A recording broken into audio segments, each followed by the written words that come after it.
Mā te oranga o te taiao, ka ora ai te iwi, mō te takitini, kaore mō te toruturu anake. Ata mari e. Tēnā tātou katoa, nau mai, rarau mai, whakatau mai. I'm really excited to be joined by you all here and everyone listening at home. Tēnā koutou. Every day that I stand in the house just next door to us now, I am reminded how every member of Parliament can make choices to support the communities beyond these walls. Today, we will hear from my co-leader, Chlöe Swarbrick, to speak to these very choices and the work we have been doing in the Greens to show that different choices are possible. Today, we share with you the Green Budget. The Green Budget proves we can have an economy that supports the well-being of our people and our planet. Today, we are joined in this room by some of the figures and representatives from organisations we have worked alongside to build these solutions. The Greens, for years, decades even, have met with communities to hear what's hitting them the hardest. Housing and rents, healthcare, access to affordable healthy kai. Our communities also care deeply that our planet receives the manaaki she deserves. The whenua, the oceans, animals, and our climate must be protected. We have stood alongside communities championing these causes since our beginnings. Thank you to all of those who have fed into creating the policies and the movement that make these changes truly possible. I want to particularly acknowledge recent contributions from the following people, some of whom join us in person today. Bill Rosenberg, Ganesh Nana, Jeff Bertram, Kirsty McCulley, and the Association of Salaried Medical Specialists. I also want to send our gratitude to Joe Gallagher and Robert Reid, who joined Chloe and our MPs in Tokoroa recently to launch our Green Industrial Strategy. It's no coincidence that we bring you our Green Budget, what our choices are, a week before you see the government budget. When the Prime Minister will have to admit he lacks the backbone to make the choices necessary and available to him to improve people's quality of life, improve our care for the environment, and make the necessary investment back into our shared resources. What we didn't anticipate was that last week, in the debate chamber just next door, this government would rush through their choices that are so obviously against our values of care for one another and care for Papatua Nuku. They chose to urgently impede women from access to pay equity settings, including cancelling 33 of these settlements that were underway. They chose to urgently allow for the killing of Kiwi. But we can make better choices. It's possible and within reach, and our Green Budget shows how. We can afford to pay women what they're worth. We can afford to protect our native species. We can afford to reduce our emissions. We can afford to end poverty. Every day, the Prime Minister makes the wrong choices and then gaslights us all into thinking that we don't deserve better. Our Prime Minister has decided to treat everyday people as fools. He has chosen to defer to other political parties, to defer to the highest bidders and to landlords, and not to create a budget that really solves the issues that people care about. Today, I am proud to introduce you to my co-leader, who will mark out exactly how the Greens would make the changes if the public chose for us to have this responsibility. Please, everyone, join me in welcoming my friend and co-leader, Chlöe Swarbrick.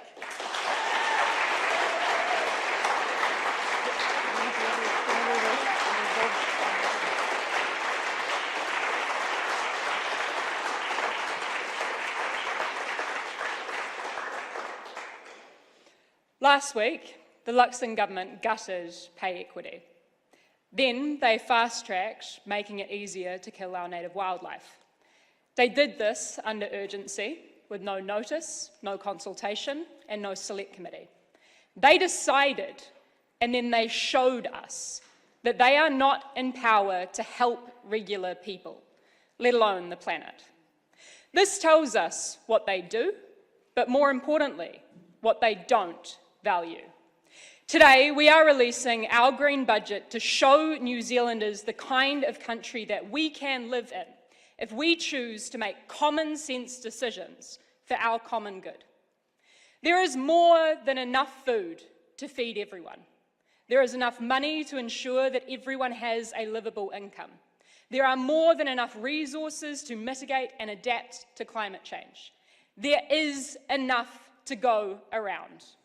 We can have the kind of country people want to stay and fight for instead of leaving in record numbers. Everyone deserves a decent standard of living, so we'll make it happen. Our budget will ensure that every New Zealander has a guaranteed weekly income of $395. Single parents doing the essential work of raising the next generation will get a top-up of $140. We will transform the ACC system into the Agency of Comprehensive Care, so people with health conditions, whether by accident or illness, get genuine support. This income guarantee will fix the patchy welfare system. We can end poverty in Aotearoa.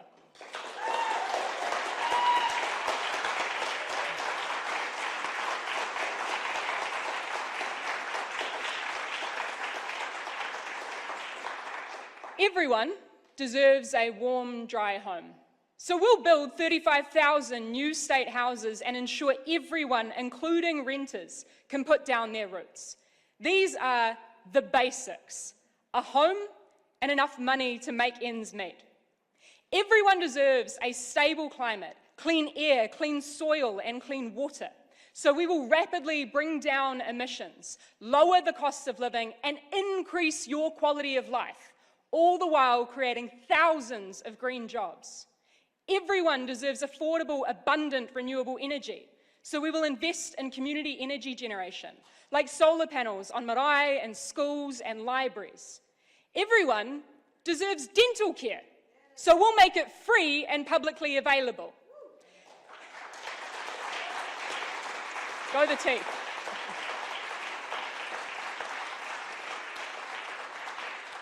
Now, these are the things that you know the Green Party has long campaigned on. They are the key planks of an economy that supports the well-being of people and the planet, instead of exhausting both. These are necessary, common-sense solutions to some of our country's biggest issues. Building on these solutions today, our budget shows you two additional common-sense things that I actually think we could all agree on. Healthcare is a human right, not a luxury, and it should be free.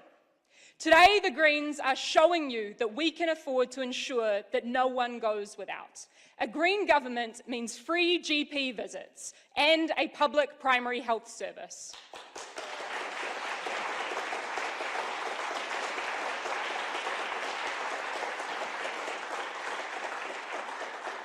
Because cost should never, ever be the reason that someone skips seeing the doctor. We will also pull every lever available to increase our GP workforce for their well-being and for ours. We are maximising the number of doctors that can train up at Otago and Auckland universities to meet our immediate and long-term need for GPs. More GPs and free GP visits will ease the strain on our emergency rooms and our hospitals. Earlier treatment means better outcomes. Illness and issues will be spotted and sorted sooner, saving us all a heck of a lot of time, money, and pain. But wait, there's more. We all know that the first year of a child's life are foundational for shaping the rest of our lives. We also know that right now, parents in this country pay some of the highest early childhood education costs in the world. Funnily enough, we also happen to have some of the highest government subsidies per capita on early childhood education in the world. So what's going on? Profit. That privatisation of early childhood education, egged on by this government, not only pushes down ECE teachers and carers' wages, not only reduces quality, but drives up costs for whānau. It makes early childhood education the biggest cost for many families after housing. And we are saying, no more. We believe that all children, no matter where they are born in this country, should get high quality, free early childhood education.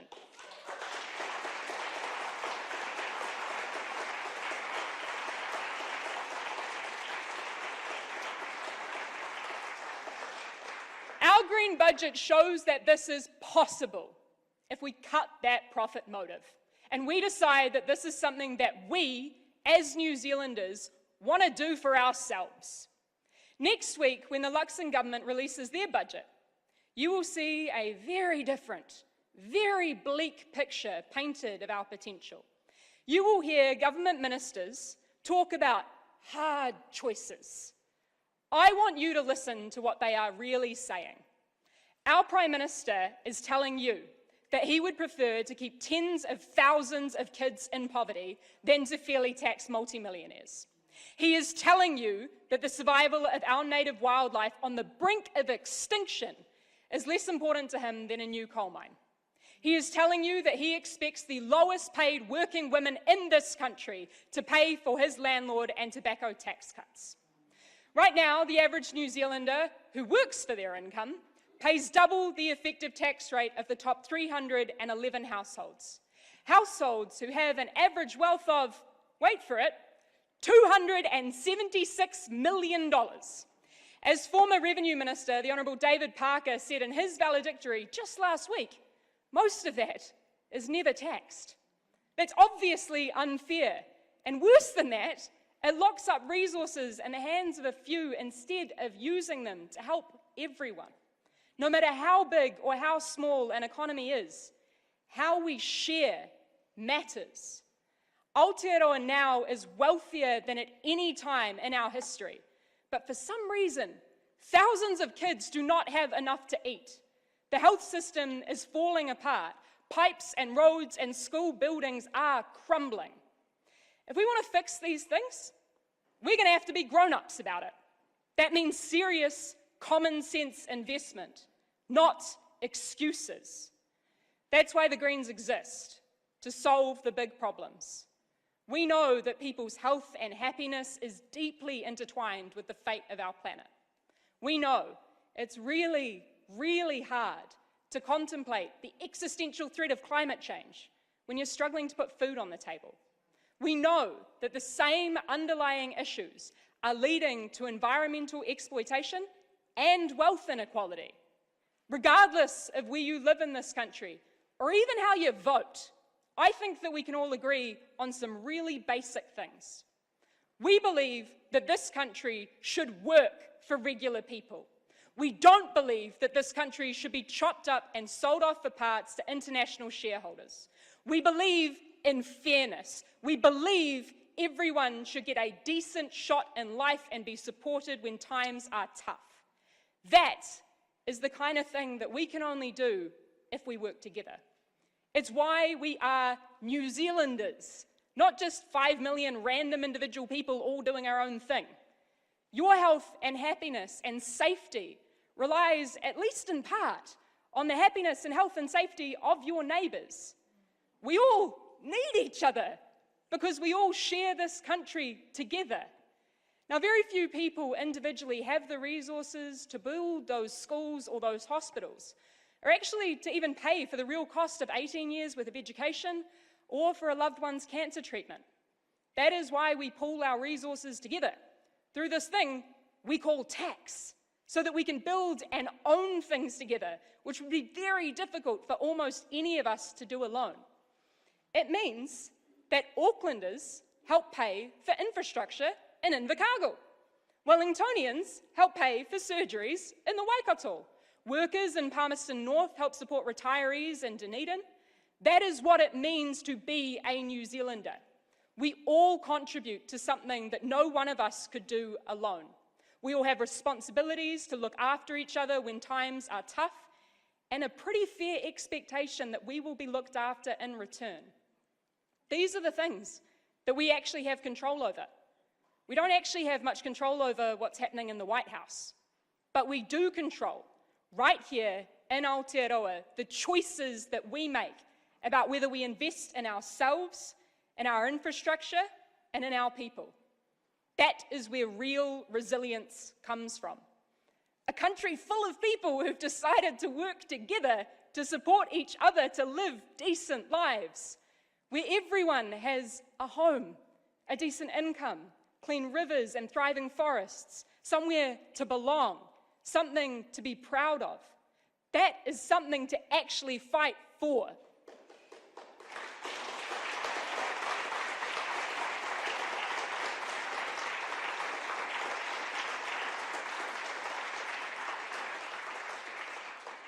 But I'll be straight up with you. It won't happen easily. Right now, a very few, very rich, very influential, and very powerful people are doing everything that they can to try and take our country in the opposite direction. These people will use their think tanks and their commentators and the politicians that they have funded to tell you that the idea of a fair economy is just impossible, because that's what they need you to believe. Next week, their politicians will deliver a budget that slashes our public services to the bone. This is because they have decided to hand out billions in tax cuts to landlords and tobacco companies. Our green budget, released today, shows everyone what we can have instead. We can all live good, decent lives in a flourishing, resilient country. And in the next few weeks, we start work across the country, ensuring everyone has the information and the organising skills we all need to make this a reality. Instead of fighting your fellow regular New Zealander, I need you to look up. Because here's the honest truth. These things are not just going to happen. Any political change that has ever worked for the regular person has been the product of regular people working together to change the system that governs all of us. And that's why I'm not here standing today just asking you simply to believe in just me, or even just the Green Party. I am asking you to believe in yourself and in your community and the things that are possible if all of us find our common ground, work together, and make them happen. This budget is a roadmap for the kind of country that we deserve, the kind of country that belongs to and works for regular New Zealanders, not just the wealthy few. Thank you.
Kia ora. Kia ora. Happy to take questions. How hard is it for you guys to figure out exactly what all your initiatives would cost, given that you're in opposition, you don't have access to kind of the treasury and stuff like that? Yeah, so as you've just acknowledged, we've done this with the resources of 15 Green MPs, but we would have also had all of our figures independently costed by Infometrics Barrett Olsen. And you're confident you can get all these policies over? What we are confident about is that this is exactly the kind of country that Aotearoa and that New Zealanders deserve, and we will be going around the country over the next few weeks and months and informing New Zealanders about the details of this budget and also helping to ensure that everybody has the skills necessary to organise to make this a reality. The message that we want to get across to people is that politics belongs to the people. We cannot leave politics to the politicians or get what we've always got. That $350, Sorry, Jason. $350 subsidy for everybody, is that universal, like every single Kiwi would get that? Sorry, you're talking about the $395 Sorry, per week, the income guarantee. That's a baseline guarantee. So even millionaires, billionaires would get that? It's a baseline guarantee, so it's not a universal basic income, it's a guaranteed minimum income. Right. Yeah, Okay. so no one would fall below that. So it is means tested then? It is effectively that nobody would go without or would earn less than $395 per week. Okay, so just so I'm clear, somebody that's earning $500,000 a year, would they be eligible for this? No. No, they wouldn't. Okay. No, that's the point. It's no one would Right. fall below that $395 per week. Yeah, it's an income guarantee. Could you explain the changes to the ACC levies and the benefits of that? What we know is that at the moment our current ACC system leaves a lot of people behind. So I've just come from breast cancer treatment, and illnesses or diagnoses like cancer are not picked up and supported by our current system. Whereas if you got injured in a rugby game on the weekend while you're in work, you are cared for, you are provided with a minimum income to support you to recover. That is not the same for illness. We would create an agency of comprehensive care that makes sure that we are providing support and an income for people that includes illness. We would also bring disability from work and income into that agency. It would mean that the stories that I heard during breast cancer treatment of women having to go back to work straight after chemotherapy infusions when they're feeling like crap and when their immunity is so low that they don't have to worry about supporting their family because we would provide them with an income. And I want people to be able to focus on healing and their whānau, not to have to worry about whether they're going to be able to cover the rent. In your guys' budget, you talk about a private jet tax. Can you talk a little bit about that and how much money you would be able to raise from that? Yeah, so I mean, look, I think all of us are pretty across the fact that we're in the middle of a climate crisis and a biodiversity crisis, and while regular people across the world are being asked to use or to not use plastic straws and to make better transport choices, billionaires are flying private jets all over the place. We've seen a doubling of private jets landing in this country in the last 10 years, so this is putting a stake in the ground and saying, hey look, they should pay a little bit for doing so. And just by the forecast year, financial year 2028, 2029, you talk about net debt being at 53%. We've had some talk about, concerns of it being at 50%. What would you say to people who would say that would make New Zealand less resilient? Well, actually, the question is how unresilient we are if we do not make the necessary investment in our infrastructure, if we do not make the necessary investment in the well-being of our people, if we do not make the necessary investment in our planet, in our biodiversity and in nature. With regard to fiscal strategy, we're really excited to know, for all of you to know that we'll be releasing our alternative fiscal strategy in the next few weeks. But ultimately, the bigger point around debt servicing and otherwise is that international credit rating agencies look at our financial stability. What we have presented in this budget is entirely credible, entirely feasible, and entirely serviceable. So you're comfortable running Sorry. at higher debt levels basically than the current major parties might be? Yes, we are. I mean, I think that's pretty clear in an independently costed budget. And with the wealth tax, I mean, what sources are you drawing from to calculate how much you might obtain through that wealth tax, and how robust are those numbers? All of the best available figures, and you'll be aware that Labor did some of this work in the background in their final year when they were in government, so that has helped us to update our figures. Some of that work, but all of the best available public data from Treasury and otherwise, and as we've just said, it's been independently costed by Infometrics. Your threshold for that tax is... $2 million for an individual, $4 million which for is a different couple. from what Parker's been suggesting on his way out of Parliament, right? I mean, why do you think that you should place it there and not where Labor might head? Well, we have to draw the line somewhere, and what we're showing is what we've campaigned on in the last election, obviously adjusted for inflation. You're looking at $88 billion worth of new revenue largely gathered through new taxes. Your critics will look at this and just say that's socialism. What's your response to that? If socialism means looking after people and the planet, let's go. Yeah. It looks like those the changes to the income tax brackets capture senior nurses. Senior nurses, are you comfortable with that? So, look, the vast majority of New Zealanders will pay less income tax under this plan, approximately 91% of New Zealanders. And we'd encourage everybody to go and look at our online tax calculator to see how this would impact them.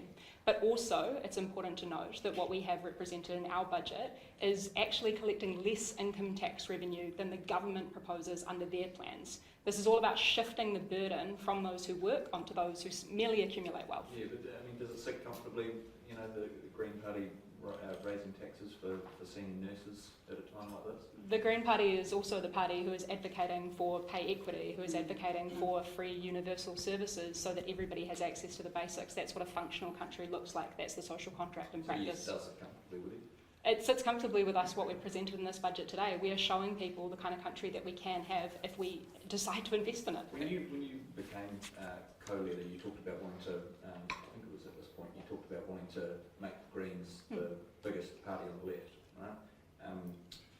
Do you think what you've proposed today will help you in that goal, particularly when we talk about more central voters? Yes, we want to lead government, and today we're offering a plan to people to show that we have the solutions for the issues that people care about. We set out at the start of this year to deliver a green budget. That is what we've done, and we are now going to be getting out to communities across the country, as Chlöe has mentioned, highlighting the power that people have to choose this, to choose a budget, to choose an economy that takes care of the well-being of people and our planet for the generations to come. That is the power of the people. That is up to the people to choose, and we are really proud of backing our green budget. Taking on this much new debt, having this guaranteed basic income, it sounds very inflationary. Are you not worried about the risks?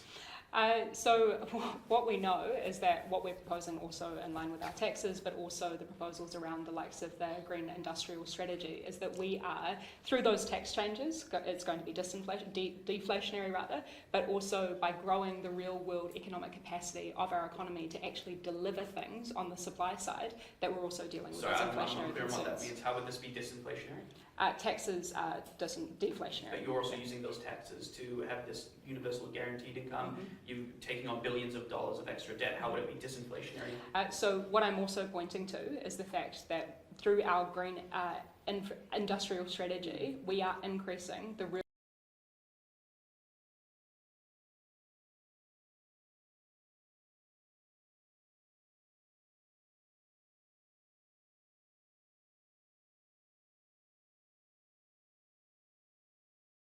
world economic capacity of our country to actually deliver things, to actually build things, to actually supply things. So you'll be aware that obviously inflation is when we see demand running higher than supply. We are proposing to increase the real world economic capacity of our economy. Could you break that down further? I'm just still people that might not be clear on what that actually means.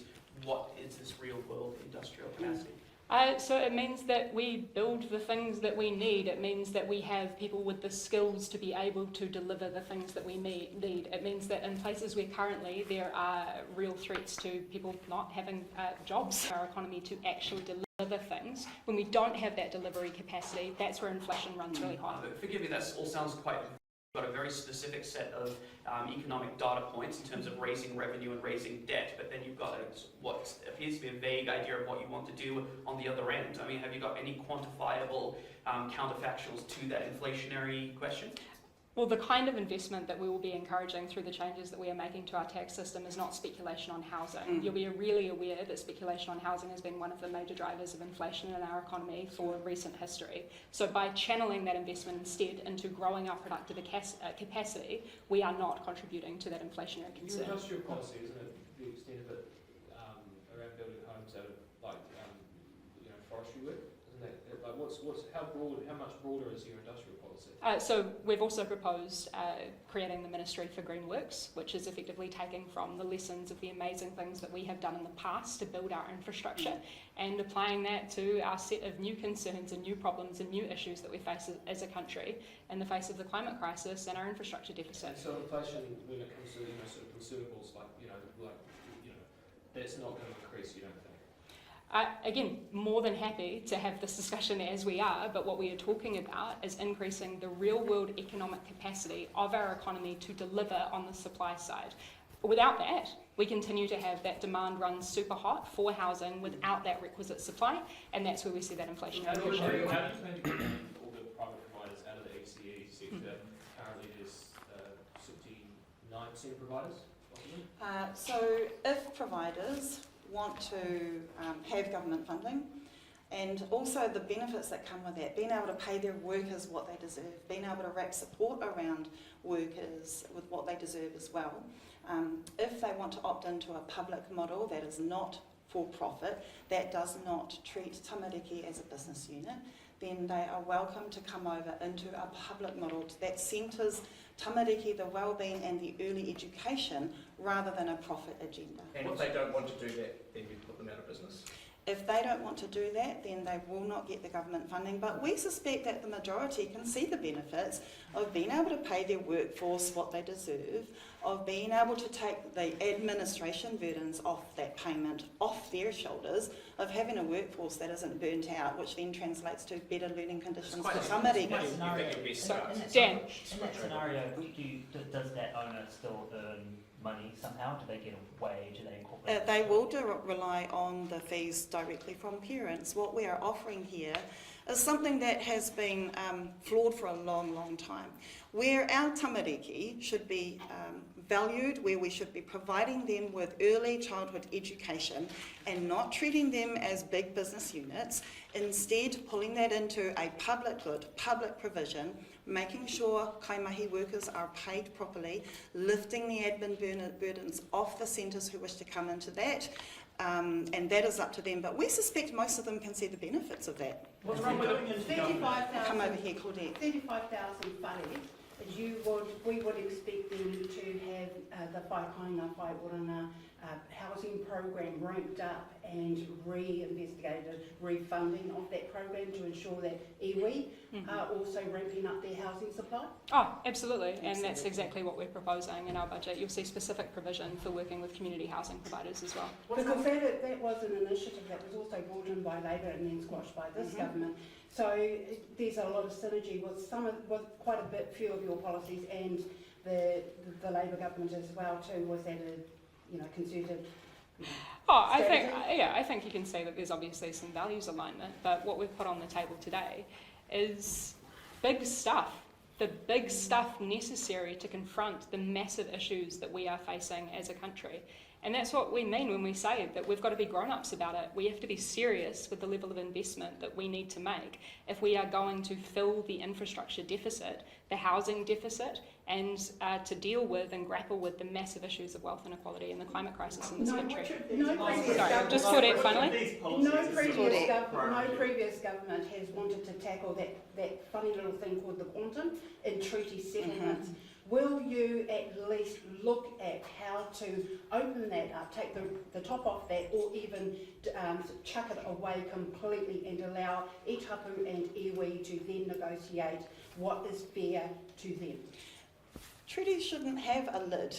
Treaties aren't to be settled. Treaties are about sharing relationship and power. The Greens have always been clear about that. Today we are also announcing that we would afford more resource to the Waitangi Tribunal itself, more support to claimant groups for their process, more ability for actual hoki whenua mai, for land return through the Treaty of Waitangi Tribunal. And Claudette, just last week I was back in Hokianga in Whirinaki. My hapu are all living on a floodplain.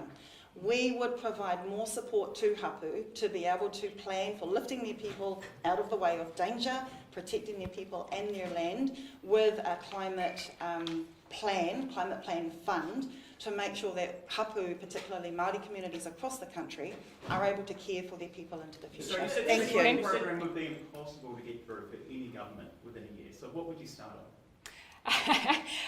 Well, that's part of the reason that we're going to be around the country talking to New Zealanders about their key priorities. But what you see reflected in our green budget today are the needs that we have heard people crying out for needing to be addressed. So when it comes to, which first cab is off the rank, that's of course something that we continue to work through when it comes to those election campaign priorities. But what we're spelling out today is what a whole of economy transformation could look like if we decided to prioritise and invest in and support people on the planet. What should Green voters expect that they'd actually get out of this Green budget within a first year in a coalition government? Well, very clearly what we've put forward is over several years and the way that a budget typically tends to work, and all of these policies are demonstrated in terms of how they would actually be rolled out. So that's why there is a phasing process for each of them. But what we are showing is what we would do if we had control of those Treasury benches. Last question? Yeah, go for it, Lloyd. One more question. The 33% wealth transfer tax, what exactly is it? And is it an inheritance tax? That is a way that it could potentially be characterised, and it is effectively a way of us saying, hey look, there are massive issues with regard to wealth inequality in this country, and if we actually meaningfully want to address those, but also unlock the resources necessary for the country that all of us deserve, for free GPs, for free dentistry, for free early childhood education, for those universal basic services that we believe should be part of the social contract, then yeah, we are going to have to pay for it. Other countries do this, and we can do the same. Thank you, everyone. Thank you very much for coming.